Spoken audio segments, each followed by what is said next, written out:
Qui est content ce matin?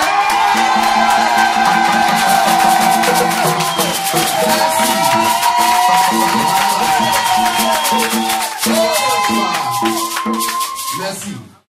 Je sais que chacun et chacune est prêt et prête pour pouvoir manger la nourriture spirituelle de ce matin. Ne vous laissez pas distraire par quoi que ce soit. Amen. Amen.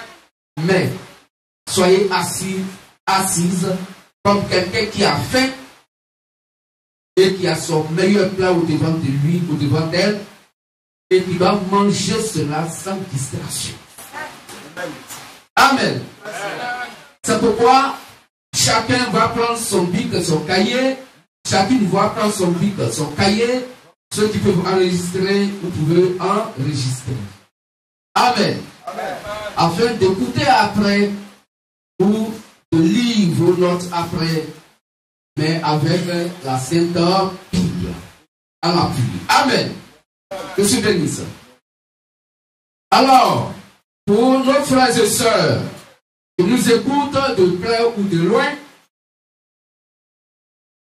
et ceux aussi qui nous suivent sur les médias, les réseaux sociaux, nous allons nous présenter à vous. Nous vous disons encore bonjour et que ce véritable réel Dieu, dans le nom et le Seigneur Jésus le Christ, bénisse ce matin chacun et chacune. Nous sommes le ministère de la voix de minuit, Matthieu 25, 1 à 6. C'est le glorieux passage qui existe dans la Sainte merveilleuse Bible. Matthieu 25, 1 à 6. Et ce passage de Matthieu 25, 1 à 6 est notre identité réelle. C'est notre ministère. C'est notre rôle à jouer sur la terre. Je suis béni. Nous sommes le ministère de la voix de Dieu, Matthieu 25 à 6. Et ce glorieux passage biblique des Saintes Écritures dit que le royaume des cieux sera semblable à une vierge. On va lire ça s'il vous plaît. C'est pas la première lecture, donc on va s'asseoir. C'est surtout à cause de notre sœur qui prie dans l'assemblée de l'église appelée catholique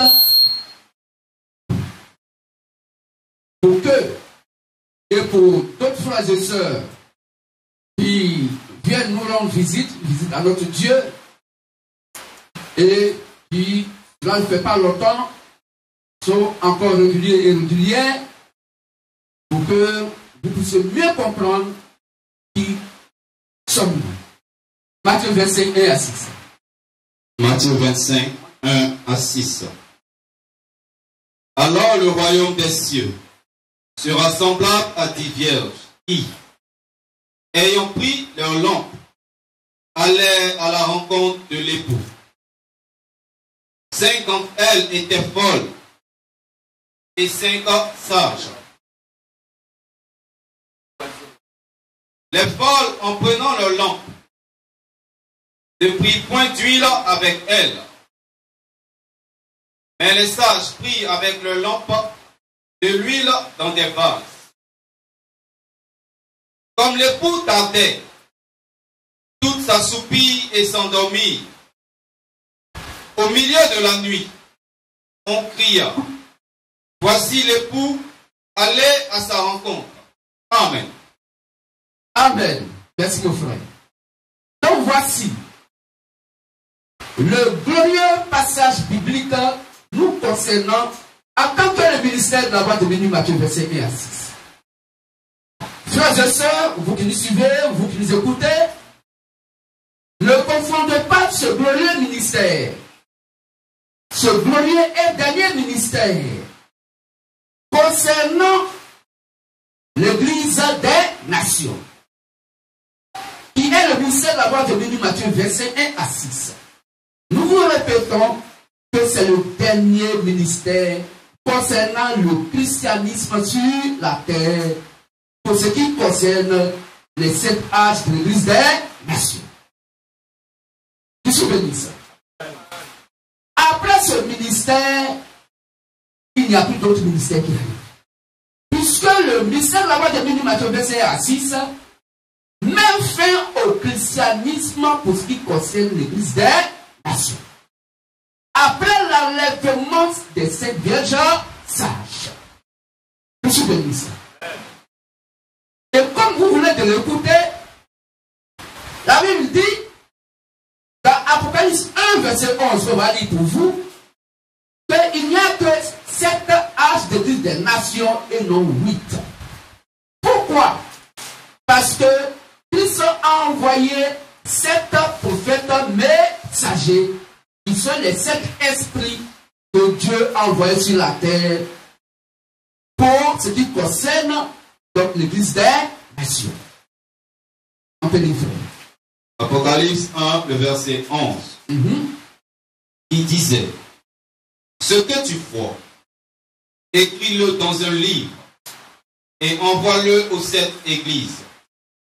À Éphèse, à Smyrne, à Pergame, à Thyatire, à Sardes, à Philadelphie, et à Laodicée. Amen. Que tu bénisses. Alors, frères et sœurs, il n'y a que 7 églises des nations auxquelles Christ s'est adressé en envoyant 7 prophètes majeurs, messagers. Christ s'est adressé à 7 églises des nations, aux 7 âges des églises des nations, en envoyant 7 prophètes majeurs, messagers. Je suis béni ça. D'autres nous diront, mais pourquoi vous parlez de prophètes majeurs, messagers, et qu'il est écrit qu'on va rien ajouter à la parole de Dieu et qu'on peut rien retrancher? C'est le MVM qui parle. Que je bénisse. Amen. Pourquoi? Parce que sur Matthieu 24, 36, il est évident que la Bible dit que pour ce qui concerne le jour et l'heure, il n'y a que le Père seul qui sait cela. Quand nous prenons le livre d'Apocalypse, la Bible dit qu'il y a eu 30 minutes de silence. Amen. Une demi-heure de silence. Donc quand le Saint-Esprit vient jouer son rôle, il y a des choses que lui peut apporter comme précision que les prophètes qu'il a envoyés ne peuvent pas dire. Je suis béni. Est-ce qu'on comprend mieux? Donc, frères et sœurs, la Bible dit qu'il n'y a que 7 prophètes messagers qui sont les 7 prophètes majeurs messagers. Pourquoi majeurs? Majeurs parce qu'ils sont des Amos 3, verset 7, et non des Éphésiens 4, verset 11. On va lire ça. Puisque la Bible parle de 2 types de prophètes. Il y a le prophète messager, celui-là qui est le ministère, qui est le salut de l'époque, celui-là qu'il faut écouter, celui-là à qui va la parole de Dieu. Et il y a aussi des prophètes mineurs dont parlent donc les saints Écritures. On peut lire rapidement. Amos 3, le verset 7. Car le Seigneur, l'Éternel, ne fait rien sans avoir révélé son secret à ses serviteurs, les prophètes. Amen. Amen. C'est ce type de prophète que nous, MVM, nous appelons prophètes majeurs, messagers. Pourquoi? Parce que c'est à lui que Dieu confie le message. C'est à lui que Dieu confie l'évangile. C'est à lui qui confie les clés du royaume des cieux de son époque. C'est à lui qui confie la doctrine du temps. Amen. Qui est différent de celui qui est inscrit dans Éphésiens 4, verset 11. Éphésiens 4, verset 11. Oui. Et il a donné les uns comme apôtres. Il a donné les uns comme apôtres. Les autres comme prophètes. Les autres comme prophètes. Les autres comme évangélistes. Les autres comme évangélistes. Les autres comme pasteurs. Les autres comme pasteurs et docteurs. Et docteurs. Amen. Amen. Je suis béni. Mais nous Nous voyons encore ici le même mot prophète. Ou bien, nous venons de lire encore. Prenons 1 Samuel 9:9.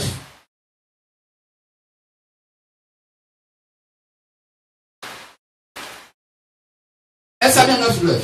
1 Samuel 9:9. Oui. Nous lisons. Autrefois, en Israël, quand on allait consulter Dieu, quand on voulait consulter Dieu, on disait, venez et allons au voyant. Celui qu'on appelle aujourd'hui le prophète,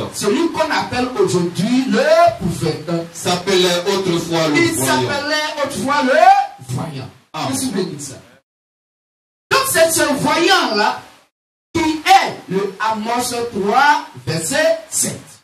Car Dieu peut rien faire sur la terre sans avoir révélé ses secrets à ses serviteurs, les prophètes. C'est cela que Jésus le Christ a envoyé donc aux nations, et il en a envoyé 7. Dans le premier est qui, le frère bien-aimé Paul, et le dernier, à l'âge de la Odyssée, le frère William Marion. Amen. Je suis béni ça. Donc sur Éphésiens 4:11 que nous venons de lire, pour que vous puissiez mieux comprendre, la Bible nous dit que c'est de par la doctrine, le message, l'évangile, que le prophète messager, majeur, donc messager prêche, qu'il va maintenant naître les Éphésiens 4:11, parmi lesquels il y a aussi donc les prophètes. Je suis béni ça. Amen. Et quand Dieu envoie dans le prophète messager, après le prophète majeur messager, il envoie une seule fois lui le seul. Il envoie lui seul à une époque bien déterminée. Il n'envoie pas plusieurs. Il n'envoie qu'un seul prophète majeur messager. Je suis béni. Et l'évangile que le prophète majeur messager prêche, de par son évangile prêché dans l'assemblée de l'église, il peut avoir plusieurs prophètes appelés des prophètes mineurs. Mineurs pourquoi? Parce qu'il y a le prophète légal, légitime, celui qui a le message, le prophète donc majeur, qui est le Amos 3, verset 7. Je suis béni. Amen. Donc pour ne pas faire la confusion entre le prophète ou les prophètes des Saintes Écritures, Éphésiens 4:11, et celui de Amos 3:7, alors nous MVM, nous appelons donc le prophète messager, donc le prophète majeur et l'autre prophète mineur. Je suis béni. Amen. Elles sont bien compris. Amen. Alors, frères et sœurs, pour notre sœur qui est venue nous rendre visite et pour d'autres personnes, nous sommes dans le mystère de la voix de Minou Matthieu, verset 6. Et la Bible dit que sur l'Apocalypse 1, verset 11, Christ a envoyé 7 prophètes messagers. Le premier fut Paul et le dernier William Marion Branham.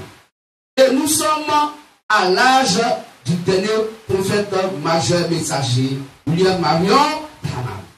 Après lui, il n'y a plus de prophète majeur messager. Je suis béni. Amen. Frères et sœurs, la Bible nous dit dans Apocalypse 17, verset 11, qu'on lit que Satan va envoyer son 8e prophète. N'oubliez pas que quand le blé est présent, l'ivraie est toujours là. Amen. Apocalypse 17, le verset 11. Oui. Et la bête qui était, et qui n'est plus, est elle-même un 8e roi. Un 8e roi. Et elle est du nombre des 7. Et elle est du nombre des 7. Et elle va à la perdition. Et elle va à la perdition. Amen. Amen. Donc, comme Dieu, le vétérinaire, Dieu a envoyé 7 prophètes messagers, Satan va envoyer donc aussi ces prophètes messagers, et il va donc compléter un 8e. 8e pour dire que quoi? Que ses fils et ses filles sur la terre, ainsi des humains, ne doivent pas écouter le message qu'a donné les 7 prophètes messagers qui viennent du vétérinaire Dieu. Donc il va établir, il va maintenant manifester une alliance avec ses fils et ses filles. Il va manifester ses filles. Est-ce qu'on comprend mieux? Puisque le chiffre 8 veut dire la nouvelle alliance. Est-ce qu'on comprend? Donc s'il y a un huitième qui vient, il vient de Satan. Et quand Satan envoie un huitième prophète, alors c'est pour que donc Satan puisse établir une nouvelle alliance avec ses fils et ses filles. Afin qu'ils puissent pas écouter et accepter l'évangile qui vient de ces prophètes messagers qui viennent de la Sainte Bible. Je suis béni. Ça veut pas dire aujourd'hui, vous attendez dire, dans ce monde impie des humains, quand quelqu'un dit, il a fait école pastorale, il est sorti de l'école pastorale, il a fait école donc, de formation de prophète, et il est sorti de l'école de formation de prophète, et qu'aujourd'hui, il est prophète des nations. C'est l'alliance que son père Satan a établie avec lui, qui fait de lui maintenant le huitième, car le huitième fait partie des 7, comme dit Apocalypse 17, verset 11. Il va ajouter son huitième. Huitième pour dire, il établit une nouvelle alliance avec ses fils et ses filles. Donc toute personne aujourd'hui qui se réclame donc d'un prophète messager à cette heure, c'est un menteur, il vient de Satan. Car il n'y a plus de prophète messager. Le septième et dernier prophète messager s'appelle William Marion Branham. Après lui, il n'y a plus de prophète messager. Je suis béni. Alors, pour notre sœur bien-aimée de l'église catholique, comme on en a l'habitude d'entendre, la Bible dit que Jésus le Christ, quand il est venu sur la terre, il avait un rôle à jouer. C'était de nous apporter la grâce et la vérité. Or, pour que nous puissions avoir la grâce de Christ, Romains 3, 23 nous condamnons car tous sont péchés pour la gloire de Dieu. Romains 6, 23, le salaire du péché étant la mort, il faut que Dieu lui-même descende sur la terre, lui seul qui a son seul sang qui est saint, parce qu'il n'y a que Dieu seul qui est saint, il n'y a que son sang que donc Dieu lui-même puisse donc accepter pour le pardon des péchés de ses fils et de ses filles. Par seule infusion de sang, il n'y a point de pardon de péché. Donc Dieu qui est esprit, qui n'a ni chair ni os, il va venir sur la terre dans un corps humain. La Bible dit, Jean 1,14, la parole a été faite chair. Pour que ce véritable Dieu puisse mourir pour nos péchés, étant mort pour nos péchés, ainsi maintenant nous avons la possibilité donc d'écouter, d'entendre l'évangile, de parler du prophète messager que Christ a envoyé aux nations, selon Éphésiens 2,19 avec notre ami. Éphésiens 2,19 à 20. Éphésiens 2,19 à 20. Ainsi donc, vous n'êtes plus des étrangers. Vous n'êtes plus des étrangers. Ni des gens du dehors. Ni les gens du dehors. Mais vous êtes concitoyens des saints. Vous êtes concitoyens des saints. Gens de la maison de Dieu. Des gens de la maison de Dieu. Vous avez été édifiés. Sur le fondement. Sur la prédication. Des apôtres. Et des prophètes. Jésus-Christ lui-même. Étant la pierre angulaire. Je suis béni ça. Amen. Frères, sœurs, voici comment Christ Jésus nous a sauvés gratuitement en mourant à notre place, afin que le salut que lui-même il puisse venir à nous de par les 7 prophètes messagers pour chaque âge d'église des nations. Je suis béni ça. Amen. Raison pour laquelle Paul pourrait dire que c'est à vous, Israël, c'est à vous qu'il a été donné de connaître les mystères du royaume des cieux. Mais puisque vous trouvez indigne de la vie éternelle, aujourd'hui, le salut va vers les païens, vers les nations. Je suis béni. Amen. Je suis béni. Amen. Raison pour laquelle Paul, animé par le Saint-Esprit, et quand le Saint-Esprit est incarné, pouvait dire que j'ai posé le fondement de l'évangile de l'adoration comme un sage architecte. J'ai posé le fondement de l'adoration comme un sage architecte. Mais l'architecte, c'est pour construire quoi? C'est pour construire la maison de Dieu, Hébreux 3, verset 6. Quand car vous êtes la maison de Dieu. Donc c'est pour construire qui est chrétien. Et la base du christianisme vrai a été posée par Paul. On peut lire ça. 1 Corinthiens 3, 10 à 11. 1 Corinthiens 3, 10 à 11. Selon la grâce de Dieu qui m'a été donnée. Donc selon la grâce que Dieu m'a donnée, j'ai posé le fondement comme un sage architecte. J'ai posé le fondement, Ephésiens 2, 19 à 20 là. Il a posé cela comme un sage architecte. Et un autre bâtit dessus. Et il est conscient que Dieu va envoyer d'autres prophètes messagers. Qui sont des prophètes majeurs messagers. Et eux, toutefois, qu'ils vont venir, pour qu'ils soient reconnus comme des vrais envoyés du véritable réel Dieu, il ne faudrait pas qu'ils posent un autre fondement. Mais que chacun prenne garde, oui, à la manière dont il bâtit dessus. Ok. Amen. Amen. Donc ce fondement qui a été posé est la doctrine de Christ.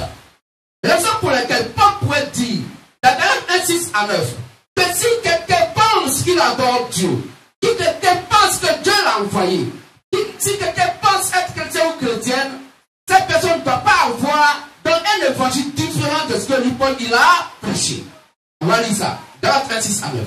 Galates 1, verset 6 à 9. Oui. Je m'étonne que vous vous détourniez si promptement de celui qui vous a appelé par la grâce de Christ pour passer à un autre évangile. Non pas qu'il y ait un autre évangile, mais il y a des gens qui vous troublent et qui veulent renverser l'évangile de Christ. Mais quand nous-mêmes, quand un ange du ciel annoncerait un autre évangile que celui que nous vous avons prêché, qu'il soit anathème. Nous l'avons dit précédemment. Il dit nous l'avons dit précédemment. Et je le répète à cette heure. Dit je répète cela à cette heure. Si quelqu'un vous annonce un autre évangile, vous prêchez un autre évangile que celui que vous avez reçu, en Dieu de ce que moi Paul j'ai prêché, qu'il soit anathème, qu'il soit maudit. Amen. Frères et sœurs, nous MVM, nous savons aisément et nous comprenons aisément et nous voyons aisément combien de fois beaucoup de gens sont des maudits dans l'adoration sans qu'ils ne le sachent. Car la Bible est claire. Toute personne dont l'adoration s'oppose à l'adoration que les prophètes, que Jésus le Christ a envoyé, qui ont le même évangile que Paul a prêché, si quelqu'un prêche un autre évangile, en Dieu, ce que les apôtres de Jésus ont prêché, c'est un maudit. Nous les connaissons et nous les voyons. De par leur prédication, de par leurs adorations, de par leur langage qui tiennent dans le soi-disant christianisme.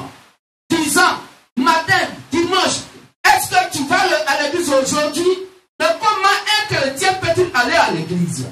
C'est un langage satanique. Oui, ça vous bouleverse. On sait que ça vous bouleverse. Mais c'est ce qui est la vérité. Parce qu'aucun chrétien ne peut aller à l'église. Puisque l'église pour Dieu, c'est le corps humain vivant. C'est des temps vivants, acceptant l'évangile que Paul et les apôtres Saint Jésus-Christ ont prêché. Alors la Bible dit, tu es l'église du Seigneur Jésus-Christ. Je suis béni ça. On va lire ça dans le livre de Actes 20, 28 et Apocalypse 5, verset 9. Actes 20, le verset 28. Oui. Nous lisons. Prenez garde à vous-même. À vous-même. Et à tout le troupeau sur lequel le Saint-Esprit vous a établi évêque. Oui. Pour paître l'église du Seigneur. Pour paître quoi? L'église du Seigneur. C'est pas un bâtiment qu'on doit paître. Paître veut dire donner à manger. Amener les brebis, les moutons au pâturage. Ils vont manger. Il faut que les brebis qui sont les fils et les filles du véritable et réel Dieu puissent manger la parole sur Matthieu 4, 4. Car Christ est le bon berger et nous sommes ses brebis. Donc, les évêques doivent enseigner la doctrine de Christ à l'église. Ils doivent paître l'église du Seigneur. Ce n'est pas un bâtiment que l'église qu'on doit paître. Aucun ne peut parler avec un bâtiment. Personne ne peut enseigner la parole de Dieu à un bâtiment. Quand quelqu'un va te voir et dit que tu es un fou, je suis béni. C'est des êtres humains qu'il faut paître.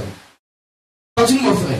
Pour paître l'église du Seigneur, oui, il s'est acquise par son propre sang. Donc, Jésus le Christ s'est acquise son église par son propre sang. continue frère. Apocalypse. Apocalypse 5, le verset 9. Et il chantait un cantique nouveau. Il chantait un cantique nouveau. En disant. Tu es digne de prendre le livre. Tu es digne de prendre le livre. Et d'en ouvrir les sceaux. Car tu as été immolé. Toi, Christ Jésus, tu as été immolé. Et tu as racheté pour Dieu par ton sang. Tu as racheté pour Dieu par ton sang des hommes. De toute tribu. De toute tribu. De toute langue. De toute langue. De tout peuple. De tout peuple. De toute nation. Et de toute nation. Alors, la Bible vient de nous dire que Jésus donc s'est acquise son église par son propre sang. Combien de fois le sang de Christ est versé? Il n'y a qu'une seule fois. Et la Bible dit dans Apocalypse 5, verset 9, que le sang qui a été versé pour qui? Pour des foules, des nations, des êtres humains. Donc l'église est quoi? Un être humain vivant. Je suis béni ça. Frères et sœurs, n'acceptez jamais que quelqu'un vous amène donc au cimetière pour faire une prière de ton parent de feu. C'est du vivant qu'on essaie. C'est du vivant qu'on est l'église de Jésus-Christ. Il n'y a pas d'église dans le ciel. C'est pourquoi quand les gens nous parlent du christianisme céleste, sont des menteurs. Parce qu'il n'y a pas de christianisme dans le ciel. Le christianisme se trouve sur la terre. Donc quand quelqu'un dit que moi je suis christianiste céleste, il ment. Je suis béni ça. Car c'est sur la terre que se trouve le christianisme. Donc le chrétien est l'église du Seigneur Jésus le Christ. Je suis béni ça. Alors, pour notre sœur, donc Jésus le Christ, étant venu, a confié l'évangile à ses disciples. On va lire ça dans Matthieu 16, 18 à 19. Matthieu 16, 18 à 19. Matthieu 16, 18 à 19. Oui.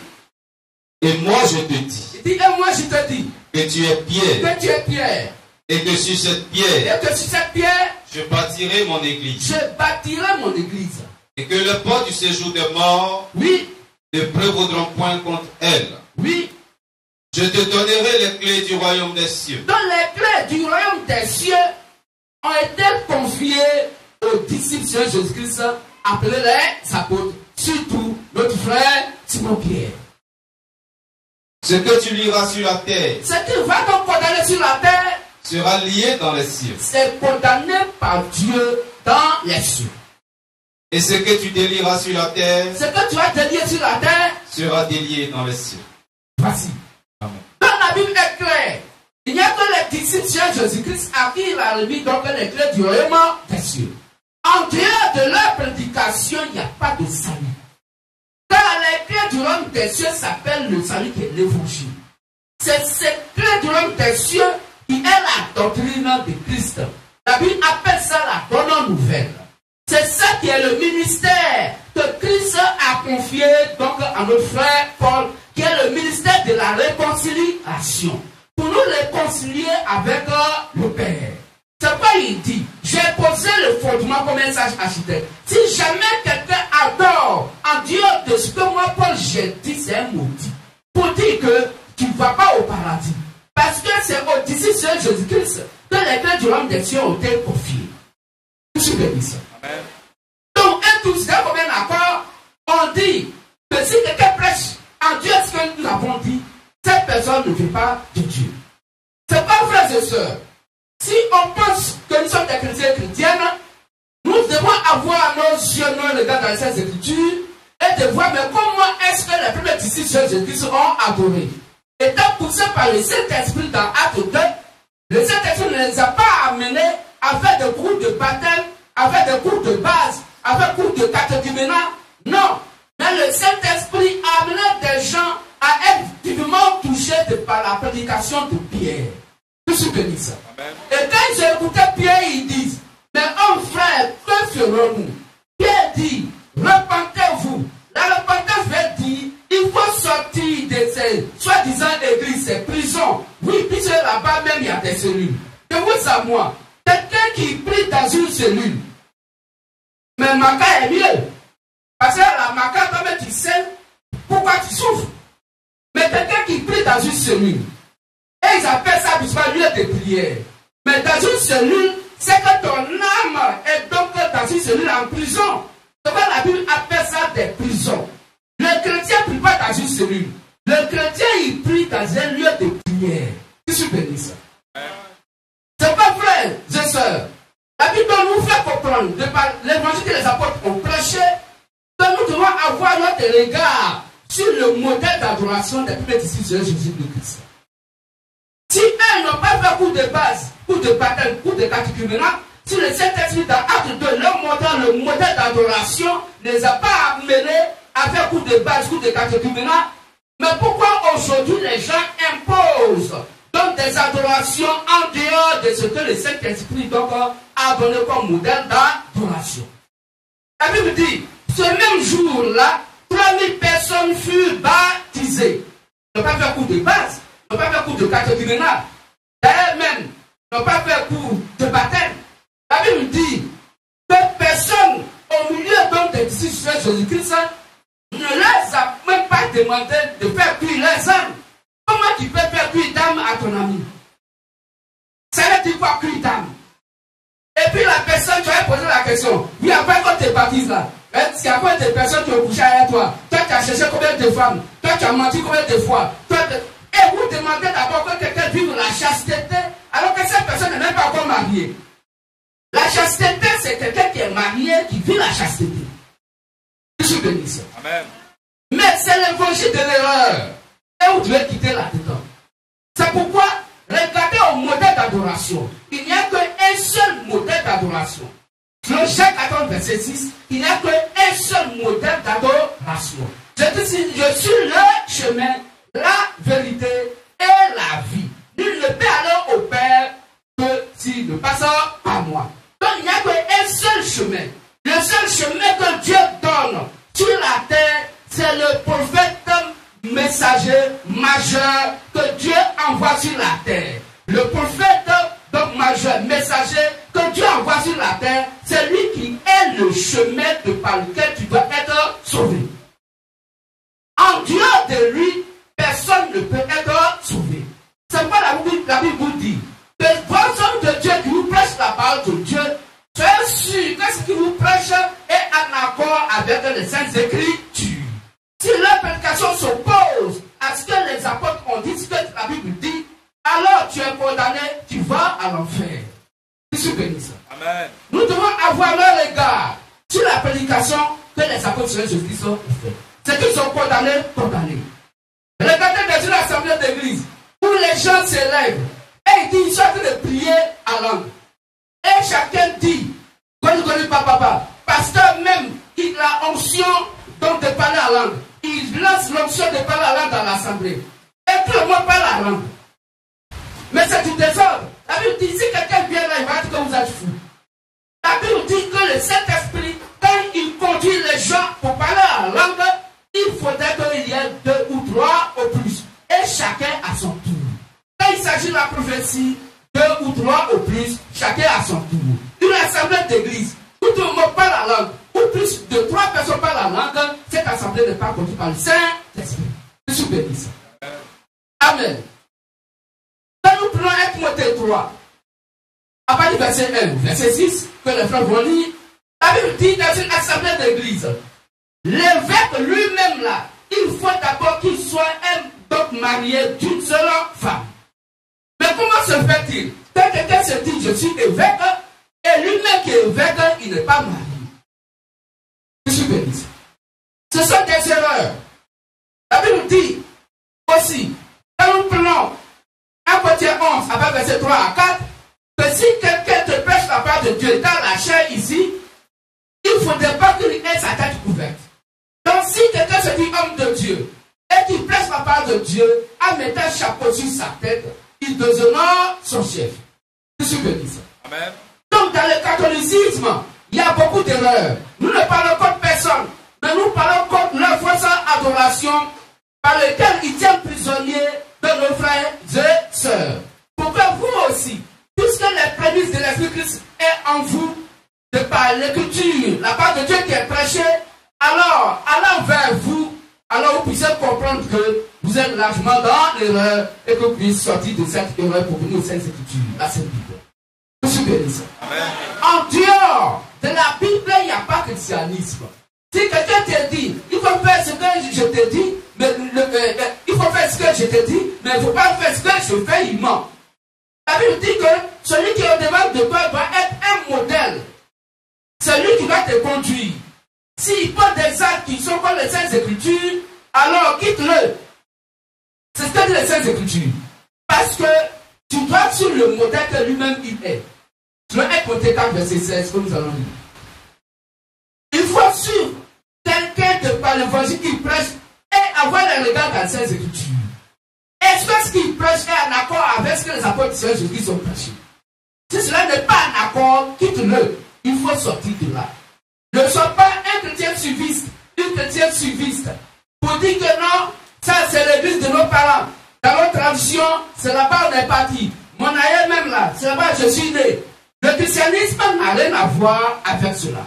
Le christianisme, c'est est-ce que ce que les apôtres ont prêché est en accord avec ce que ton homme de Dieu prêche. Si un homme de Dieu, qui se dit homme de Dieu, envoyé de Dieu, alors que la Bible dit, il va dire les paroles de Dieu, s'il va dans une école pour apprendre Dieu, la Bible dit, il est allé dans une école de Satan pour avoir l'instruction de Satan et pour venir donc prêcher l'évangile satanique. Parce que quand Dieu envoie quelqu'un, il lui donne son esprit sans mesure. Tu n'as pas besoin d'aller apprendre Dieu auprès d'un être humain mortel. Quand vous lisez bien les Saintes Écritures, sur le Galates 1, à partir du verset 10 à 15, Paul dit que l'évangile que je prêche, je n'ai pas reçu ça d'un être humain. Je n'ai pas reçu ça d'un être humain. Mais l'évangile que je prêche cela par pure révélation du Seigneur Jésus le Christ. Car ce n'est ni la chair ni le sang qui me l'a révélé, mais c'est quoi? C'est Christ lui-même qui m'a révélé cela. Donc Paul n'est pas allé dans une école pastorale, dans une école de formation de prophète, pour apprendre la parole de Dieu. Non. Donc tout être humain aujourd'hui, il va dans une école pour apprendre Dieu, pour venir prêcher la parole de Dieu, ne l'écoutez pas, sortez du milieu de ces gens, car aucun apôtre de Jésus-Christ, le Saint-Esprit n'a pas amené donc dans une école pour apprendre la parole de Dieu. Que je bénisse.